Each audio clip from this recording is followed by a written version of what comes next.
Hi I am doctor Vasanth, conservative dentist and endodontics. So ನಾನಿವತ್ತು dental hypersensitivity ಬಗ್ಗೆ ಮಾತಾಡ್ತೀನಿ. So ಅದು ಹೇಗೆ ನಿಮಗೆ ಡೈಲಿ ರೂಟೀನ್ ವರ್ಕ್ನ ಅಫೆಕ್ಟ್ ಮಾಡುತ್ತೆ, ಅದಕ್ಕೆ ಏನು ಟ್ರೀಟ್ಮೆಂಟ್ ಅಂತ ನಾನು ಇವತ್ತು ಹೇಳ್ತಾ ಇದ್ದೀನಿ. ಸೊ ಡೆಂಟಲ್ ಹೈಪರ್ ಸೆನ್ಸಿಟಿವಿಟಿ ಏನಕ್ಕಾಗುತ್ತೆ ಅಂದರೆ, ಟೂತ್ ಲೇಯರ್ ಇರುತ್ತೆ, ಎನಾಮಲ್ ಆ್ಯಂಡ್ ಡೆಂಟಿನ್ ಅಂತ. First layer is enamel, second layer dentine. ಆ ಡೆಂಟಿನ್ ಎಕ್ಸ್ಪೋಸ್ ಆಗೋದ್ರಿಂದ, ಓರಲ್ ಕ್ಯಾವಿಟಿಲಿ ಡೆಂಟಿನ್ ಎಕ್ಸ್ಪೋಸ್ ಆಗೋದ್ರಿಂದ ಡೆಂಟಲ್ ಹೈಪರ್ ಸೆನ್ಸಿಟಿವಿಟಿ ಆಗುತ್ತೆ. ಸೊ ಹೇಗಾಗುತ್ತೆ ಎಕ್ಸ್ಪೋಸ್ ಅಂದರೆ, ನೀವು ಕಾನ್ಸ್ಟೆಂಟ್ ಟೂತ್ ಬ್ರಷಿಂದ ಸೊ ಇಲ್ಲಿ ಬ್ರಷ್ ಮಾಡೋದ್ರಿಂದ ಹೆವಿ ಫೋರ್ಸ್ ಆಗಿ ಎನಮಲ್ ಲೇಯರ್ ಹೋಗಿ ಸೊ ಒಳಗೆ ಡೆಂಟಿನ್ ಎಕ್ಸ್ಪೋಸ್ ಆದಾಗ ನಿಮಗೆ ಡೆಂಟಲ್ ಹೈಪರ್ ಸೆನ್ಸಿಟಿವಿಟಿ ಆಗುತ್ತೆ. ಇನ್ನೊಂದು ರೀಸನ್ ಏನಂದರೆ, ಕಾನ್ಸ್ಟೆಂಟ್ ಕಾಂಟ್ಯಾಕ್ಟ್ ಇರುತ್ತೆ upper and lower teeth.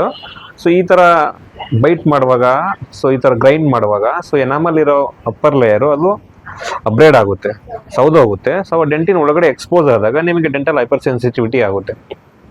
Previous ಡೇಸಲ್ಲೆಲ್ಲ ಇದನ್ನು ಟ್ರೀಟ್ಮೆಂಟ್ ಮಾಡೋಕ್ಕೆ ಟೂತ್ ಪೇಸ್ಟ್ ಎಲ್ಲ fluoride releasing tooth paste prescribe ಮಾಡ್ತಿದ್ರು, ಫ್ಲೂರೈಡ್ ಅಪ್ಲಿಕೇಶನ್ ಮಾಡ್ತಿದ್ರು. ಬಟ್ ನೊವೇ ಡೇಸ್ ನಮ್ಮ ಕ್ಲಿನಿಕಲ್ಲಿ ನಾವು ಲೇಸರ್ ಟ್ರೀಟ್ಮೆಂಟ್ ಕೊಟ್ಟು ಡೆಂಟಿನಲ್ ಟ್ಯೂಬ್ಸ್ ಬ್ಲಾಕ್ ಮಾಡಿ so complete elimination of pain from dental hypersensitivity can be done. So ಇದು ಅಡ್ವಾನ್ಸ್ ಟ್ರೀಟ್ಮೆಂಟ್ ಅಂತ ಹೇಳ್ಬೋದು. ಸೊ ಫ್ಲೂರೈಡ್ ಅಪ್ಲಿಕೇಶನ್ ಮತ್ತು ಟೂತ್ ಪೇಸ್ಟ್ ಹೋಗೋದಕ್ಕಿಂತ ಲೇಸರ್ ಟ್ರೀಟ್ಮೆಂಟ್ ಮಾಡಿಕೊಂಡು ಡೆಂಟಲ್ ಹೈಪರ್ ಸೆನ್ಸಿಟಿವಿಟಿನ ಕ್ಯೂರ್ ಮಾಡ್ಕೊಳ್ಳಿ ಅಂತ ಅಡ್ವೈಸ್ ಮಾಡ್ತೀನಿ.